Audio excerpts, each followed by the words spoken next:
Marcus was picking up groceries when his phone buzzed. Mrs. Thompson's voice trembled. "Mr. Johnson? Something's wrong. Maya went with Principal Grimes and I haven't seen her since." His heart raced as he sped to the school. Bursting into the washroom, he froze. Grimes loomed over Maya, her small frame trembling, tears streaming. The ground beneath Marcus seemed to vanish, rage and fear crashing over him like a tidal wave. What Marcus did next totally ruins the fate of Grimes. Before continuing, let us know where you're watching from. If I like this story, subscribe to the channel to get daily notification of upcoming stories. Let's begin the story. The sun was just beginning to rise over the small town of Willow Creek, casting a golden glow over the quiet streets. Marcus Johnson sat at his kitchen table, sipping a cup of black coffee. His green t-shirt was slightly wrinkled, and his gray cargo pants were well worn. A scar ran down his left cheek, a reminder of his time in the Marines. He glanced at the clock on the wall. 6:30 a.m. Time to wake Maya. He walked down the hallway to her room, knocking gently on the door. "Maya, time to get up." Maya stirred in her bed, her braided hair spread out on the pillow. She was a small, fragile girl with big brown eyes that always seemed to be full of curiosity. She loved drawing and often spent hours sketching pictures of her family and the world around her. Today she was wearing her favorite pink dress, ready for another day at school. "Uncle Marcus, can I have pancakes for breakfast?" she asked, rubbing her eyes. Marcus smiled. "Sure thing, kiddo, but hurry up, we don't want to be late." Willow Creek Elementary School was a modest building with a playground out front. Children were already gathering, their laughter filling the air. Maya waved goodbye to Marcus as she ran off to join her friends. Marcus watched her go, a pang of worry in his chest. He had always been protective of her, especially since her parents died. He couldn't shake the feeling that something was off today. Principal Harold Grimes stood at the entrance, greeting students with a forced smile. He was a tall man with cold blue eyes and a balding head. His gray suit was wrinkled and his shoes were scuffed, but he carried himself with an air of authority. He had been the principal for over a decade, and many parents trusted him. But Marcus had always been wary of him. Maya's day started like any other. She sat in her classroom listening to her teacher, Mrs. Thompson, talk about the solar system. Maya loved learning new things, but today she couldn't concentrate. She kept thinking about the way Principal Grimes had looked at her earlier. It made her feel uneasy. During recess, Maya played with her friends on the playground. She was drawing a picture of the sun when she felt a tap on her shoulder. It was Principal Grimes. "Maya, can you come with me for a moment?" he asked, his voice calm but firm. Maya hesitated. "Why?" "I just need to talk to you about something," he said, his smile not reaching his eyes. Maya looked around for her teacher, but Mrs. Thompson was busy with another student. Reluctantly, she followed Grimes into the school building. Grimes led Maya to the washroom, a place she had never been with a teacher before. The room was quiet, the sound of dripping water echoing off the walls. Maya felt a knot of fear in her stomach. "Maya, I've noticed you've been having trouble focusing in class," Grimes said, his voice low. "I think you need to learn some discipline." Maya shook her head. I'm trying my best, sir." Grimes stepped closer, his shadow looming over her. "Trying isn't good enough. You need to do better." Maya backed away, her heart racing. I want to go back to class." Grimes smirked. "You're not going anywhere until you learn some respect." Marcus had been running errands when he got a call from Mrs. Thompson. She sounded worried. "Mr. Johnson, I think something's wrong. Maya went with Principal Grimes, and I haven't seen her since." Marcus's heart skipped a beat. He rushed to the school, his mind racing with worst-case scenarios. When he arrived, he saw Grimes leading Maya into the washroom. Without thinking, He burst in. "What the hell is going on here?" Marcus's voice boomed, filling the small space. Grimes turned around, his face pale with shock. "Mr. Johnson, this is a school washroom. You can't just barge in here." Marcus ignored him and rushed to Maya, crouching down in front of her. His rugged face softened as he looked at her tear-streaked cheeks. "Maya, are you okay? Did he hurt you?" Maya shook her head, but her body was still trembling. I just wanted to go back to class." Marcus's jaw tightened as he stood up, turning to face Grimes. His eyes burned with anger. "You stay the hell away from her, Grimes. If I ever catch you near her again, you'll regret it." Grimes straightened his tie, trying to regain his composure. "You're overreacting, Mr. Johnson. I was simply disciplining a student. It's my job as the principal." "Disciplining?" Marcus took a step closer, his voice low and dangerous. "You call cornering a 7-year-old girl in a washroom disciplining? You're lucky I don't knock you out right here." Grimes took a step back, his hands raised in mock surrender. "There's no need for violence. I'll leave you to it." As Grimes hurried out of the washroom, Marcus knelt down again, his voice gentle. "Maya, listen to me. You're safe now. I'm not going to let anyone hurt you, okay?" Maya nodded, but her eyes were still filled with fear. Marcus picked her up, holding her close as he carried her out of the washroom. The morning after the incident, Marcus woke up early, his mind racing with plans. He knew that reporting the incident to the police wasn't enough. Grimes had too much power, too many connections. If Marcus wanted justice for Maya, he would have to gather evidence himself. He dressed quickly, pulling on his green t-shirt and cargo pants. He strapped his handgun to his hip, more out of habit than necessity. He wasn't going to let anyone stop him. Maya was still asleep when he left the house, leaving a note on the kitchen table. "Stay home today, Maya. I'll be back soon. Love, Uncle Marcus." Marcus arrived at the school just as the first bell rang. Students were filing into the building, their laughter and chatter filling the air.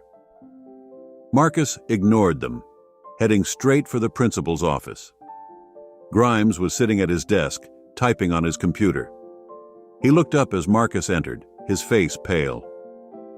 "Mr. Johnson, what are you doing here?" Marcus didn't answer. He walked over to the desk, slamming his hands down on the surface. "I'm here to make sure you don't hurt anyone else, Grimes. You think you can just sweep this under the rug? Think again." Grimes leaned back in his chair, trying to appear calm. "I don't know what you're talking about. I was simply disciplining a student. It's my job."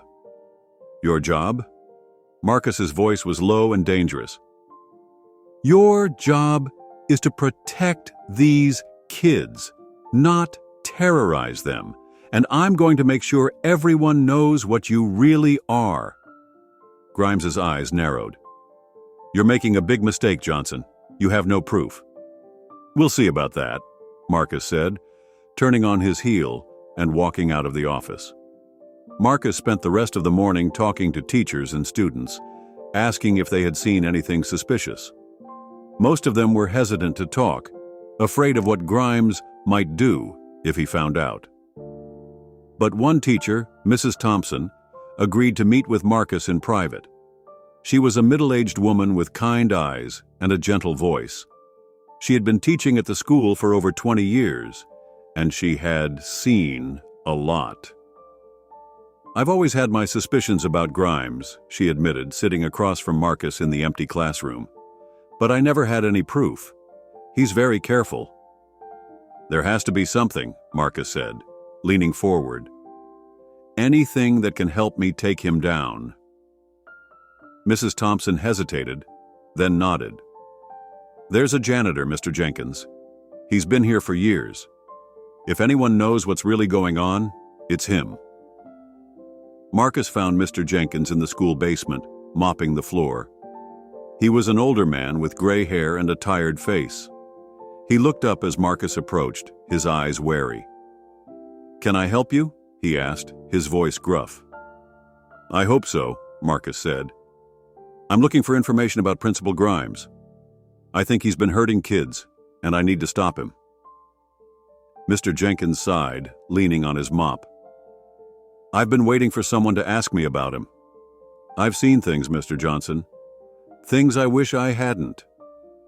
"What kind of things?" Marcus asked, his heart racing. Mr. Jenkins looked around to make sure no one was listening, then lowered his voice. "Grimes has been targeting certain students for years. Mostly kids from poor families, kids who don't have anyone to stand up for them. He's got a system, a way of covering his tracks. But I've been collecting evidence, security footage, notes, anything I could get my hands on." Marcus felt a surge of hope. "Can you give it to me?" Mr. Jenkins nodded. "I've been too scared to come forward, but if you're willing to fight him, I'll give you everything I have." That afternoon, Marcus met with Detective Sarah Collins at the police station. She was a sharp-eyed woman with shoulder-length brown hair, wearing a tailored blazer and jeans. She listened carefully as Marcus explained what had happened, her expression growing more serious with each word. "This is a serious accusation," she said when he finished. "Do you have any evidence?" Marcus handed her the folder Mr. Jenkins had given him. "This is everything. Security footage, notes, testimonies from teachers and students. Grimes has been hurting kids for years, and he's been getting away with it." Detective Collins flipped through the folder, her eyes narrowing. "This is disturbing. If this is true, we need to act fast." "What are you going to do?" Marcus asked. "I'm going to open an investigation," she said, closing the folder. "But it's not going to be easy. Grimes has a lot of friends in high places. We'll need to be careful." As news of the investigation spread, the community erupted in outrage. Parents protested outside the school, demanding justice for the children. Local news stations picked up the story, and soon, everyone was talking about Principal Grimes. Marcus became a local hero, praised for his bravery in standing up to Grimes. But not everyone was on his side. Grimes's allies tried to discredit him, spreading rumors and lies. But Marcus didn't care. He had one goal: to protect Maya and make sure Grimes paid for what he had done. The investigation into Principal Harold Grimes was gaining momentum, but Marcus Johnson knew they needed more solid evidence to ensure a conviction. The testimonies of a few students and teachers had been helpful, but not enough to corner Grimes legally. Marcus had spent countless nights going through the documents Mr. Jenkins had provided, trying to find something, anything, that could bring this man to justice. One evening, as he sat at his kitchen table with files spread out in front of him, his phone buzzed. The screen displayed an unknown number. He hesitated for a moment before answering. "Mr. Johnson?" A woman's voice came through, slightly shaky. "This is Mrs. Thompson. I think I've found something important." Marcus sat up straight. "Mrs. Thompson? The teacher from Maya's school?" "Yes," she confirmed. I managed to access something from the school's security system. You need to see this." His heart pounded. "Where can we meet?" "Come to my classroom, now." Without a second thought, Marcus grabbed his jacket and rushed out the door. The drive to the school felt longer than usual, his mind racing with possibilities. If Mrs. Thompson had found something, it had to be serious. When he arrived, the school was eerily quiet. He made his way to her classroom where she was waiting with a small, nervous smile. "I don't have much time," she said, glancing over her shoulder. "Grimes doesn't know I have this." She handed him a USB drive. "This contains footage from the school's security cameras. I managed to copy it before it could be erased." Marcus took a deep breath and plugged the drive into his laptop. The video loaded, showing grainy black and white footage from the school's hallways. They fast-forwarded until Mrs. Thompson stopped him. "There," she pointed at the screen. The footage showed Principal Grimes cornering a young boy in the washroom. The child looked terrified. Grimes blocked the door, his posture aggressive. Though there was no audio, the boy's face told the whole story. He was pleading, scared out of his mind. Marcus clenched his fists. The scene was eerily similar to what had happened to Maya. He felt a surge of anger, but more than that, he felt hope. This was the evidence they needed. "This is it," he muttered. "This is enough to get him arrested." Mrs. Thompson nodded. "I couldn't just stand by and do nothing. Kids deserve to be safe at school." Marcus looked at her with gratitude. "Thank you. You might have just saved a lot of lives." The next morning, Marcus met with Detective Sarah Collins and handed over the footage. She watched the video in silence, her expression darkening. "This is what we needed," she said, determination in her voice. "I'll get a warrant for his arrest immediately." Within hours, a team of officers arrived at the school. It was early morning, just before classes started. Principal Grimes was in his office, sipping coffee, completely unaware of what was coming. The moment the police stepped inside, students and teachers paused in the hallways, whispering to each other. When the officers entered Grimes' office, he barely had time to react. "Harold Grimes, you are under arrest," an officer announced, pulling out handcuffs. Grimes' face drained of color. "What? This is absurd." "You can explain yourself in court," Detective Collins said firmly. As the officers led him out of the school, students and staff gathered, watching in silence. Then, a murmur spread through the crowd. A few students started clapping, then more, until the entire hallway echoed with applause. Marcus stood near the entrance watching as Grimes was shoved into the police car. He met Maya's eyes across the hall. She looked relieved. For the first time in weeks, he saw a spark of hope in her expression. But the fight wasn't over yet. News of the arrest spread like wildfire. Reporters gathered outside the school, covering every detail. Parents were outraged. Some had suspected Grimes's behavior but never had proof. Now they knew the truth. More victims came forward, each with heartbreaking stories of abuse and intimidation. Some students had been too scared to speak up before. But now, knowing Grimes was finally facing justice, they found the courage to tell their stories. The trial became a national sensation. Marcus and Maya attended every session, sitting in the front row. They listened as students, teachers, and parents testified against Grimes. The security footage was played in court. Gasps echoed in the room as the jury watched Grimes intimidating the young boy in the washroom. One mother broke down in tears, clutching her son's hand. Grimes's defense team tried to argue that the footage was taken out of context, that he was merely disciplining the student. But the sheer volume of testimonies made it impossible to deny the truth. When the final verdict was announced, guilty on all counts, Marcus exhaled a breath he didn't realize he'd been holding. Maya clutched his arm. "He's going to jail, right?" Marcus nodded. "Yes, kiddo. He's going to jail for a long time."